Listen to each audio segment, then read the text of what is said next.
Kahit saan man po tayo magtungo, wag po natin kalilimutan ng pagsamba. Eto po, nang nagbakasyon po kami ng La Union, ito po yung pagsamba namin ng linggo.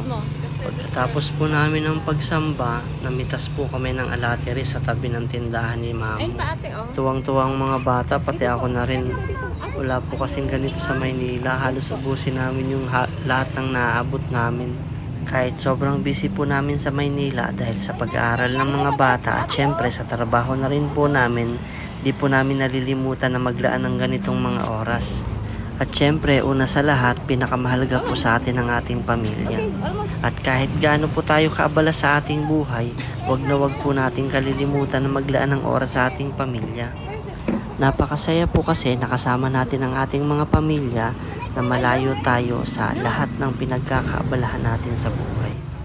Sa ganitong mga pagkakataon, nabibigyan po natin ng oras ang ating pamilya, lalong-lalo na po ng ating mga anak.